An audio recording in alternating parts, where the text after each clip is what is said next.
निकाल निकाल के परिवर्तन किया है। तो कहाँ भेजने को सोच रहे हैं? गोटुल। तो उस समय जो पढ़ाते थे उनको टीचर नहीं बोलते थे, मास्टर नहीं बोलते थे, क्या बोलते थे? पढ़ाने वाले जो गुरु होता था उसको भूमिका बोलते थे। जैसे आज भूमिकाओं की तैयारी चल रही है, भूमिका लोग तैयार हो रहे हैं ना। अभी 2-4 भूमिका बैठे आपके इधर भी, कम से कम छत्तीसगढ़ में जो भूमिका संघ चल रहा है, कम से कम 100 लोग होंगे भूमिका सदस्य, होंगे ना खुश रहिए। क्योंकि हर गांव में 2-2 भूमिका होना बहुत जरूरी है। क्योंकि कोई भी घर का काम है, कोई भी गोंड है, तो किससे करवाएंगे हम लोग? गोंड वाला की बात करेंगे और पूजा ब्राह्मण से थोड़ी करवाएंगे। इसलिए हर गांव में भूमिका होना जरूरी। भूमिका हमारे समाज का गुरु होता है। तो उस समय जो पढ़ाने वाला भूमिका था वो कौन था? महारू दादा। ये रहने वाला सिवनी जिला का था, मतलब प्रतापपुर रजोला गांव सुना होगा, जहां से बेन गंगा की उत्पत्ति हुई है, वहां का रहने वाला था। ये जाके अपने बेटी दामाद खत्म हो गए तो वो जाके लांजीगढ़ में जाके रहने लगा था। कौन था? इसका भी नाम लिख लो, क्योंकि हो सकता है पूछेंगे कि 12 भाई बहनों को पढ़ाने वाला गुरु कौन था? कौन था? महारू। नाम था महारू। गोत्र था उइके, महारू उइके। तो जो भूरा भगत और कोतवाल ने अपने बेटा बेटियों को पढ़ने कहाँ पहुंचा दिया? महारू दादा के यहाँ, गोठुल। तो उस समय बिल्डिंग नहीं थी कि स्कूल कहाँ लगता था?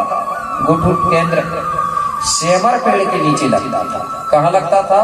सेमर पेड़ के नीचे।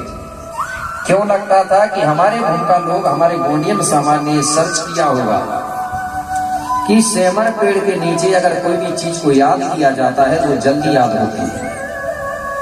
इसलिए सेमर पेड़ के नीचे हमारे भूमिका लोग इसको लगाते थे। और कोई यंत्र मंत्र तंत्र भी सिखाते थे तो भूमिका लोग सेमर के पेड़ के नीचे सिखाते थे। पहले के समय में हर गोंडों के घर में सेमर का पेड़ होता था, उसमें एक देवी का स्थान होता था। लेकिन आज किसी गोंड के यहाँ दिखता नहीं है मुझे, कि दिखता है कहीं कहीं है आज भी। क्यों नहीं है? मुझे ऐसा लगता है कि गोंड लोगों ने सुने होंगे भागवत, ठीक है? तो भागवत में गुरु जी बताते हैं, बोले ज्ञान माला में लिखा है कि घर के किनारे कांटे वाले पेड़ नहीं होना चाहिए। तो गोंडों ने सुने होंगे कि यार हमारे घर में तो कांटा वाला सेमरा का पेड़ लगा है। और भागवत में गुरु जी कह रहे थे कि अशुभ होता, हो सकता है कई लोगों ने एक घर में काट दिया या 2 बार लगाई नहीं हो। जितनी चीजों को गोंड मानता है उसी चीज को वो लोग अशुभ बताते हैं। कैसे बताते हैं? सेमर को भी कांटे वाले करके उसको ही हम हमारे अंदर भ्रम डालता है। दूसरी बात, महुआ को हम लोग पूछते हैं, महुआ का पेड़ को पूछते हैं कि नहीं? स्पष्ट लिखा स्मरणी में, साल साज में सात्विक पूजा फिर महुआ में जाए, और धूप दीप को या फूल चढ़ावे तो सुख संपत्ति घर आए, लिखा था। और वो लोग क्या कहते हैं? व्रत उपवास के दिन महुआ के पेड़ के नीचे नहीं जाना चाहिए, पूरा फल नष्ट हो जाता है, लिखा कि नहीं? अब बताइए बात किसकी मानोगे आप?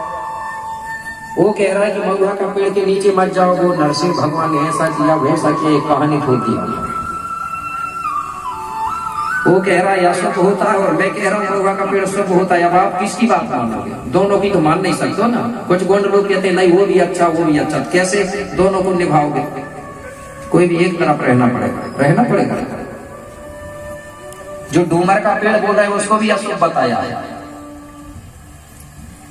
जबकि बिना डूमर के, जब तक डूमर के पत्ते हम लाते नहीं है शादी में, तब तक हमारा मंडा और हमारी शादी नहीं होती। लाते हैं कि नहीं आपके घर डूमर के पत्ते? मंडा में जरूर डालते हैं, बांस के पत्ते, डूमर के पत्ते, और ये पूजनीय है। और डूमर के फल हम हमारे पुरखों को हम चढ़ाते हैं। इसका मतलब है कि हमारा विरोध किया गया है। तो जो स्कूल लगता था गोटुल, वो सेमर के पेड़ के नीचे लगता था, क्योंकि सेमर के पेड़ के नीचे बैठ करके अगर किसी चीज को अध्ययन किया जाता है तो जल्दी याद होती है, इसलिए गोंड लोग लगाते थे। सेमर का पेड़ भी है और पीपल का पेड़ भी है। पीपल का पेड़ एक ऐसा पेड़ है जिसमें 24 घंटे ऑक्सीजन मिलता है। आपने सुना होगा गौतम बुद्ध ने पीपल के पेड़ के नीचे बैठ करके ध्यान किया था। और उस पेड़ को भी ये लोग क्या बोलते हैं? बोले पीपल के पेड़ में बोले राक्षस होते हैं तो भूत प्रेत होते हैं।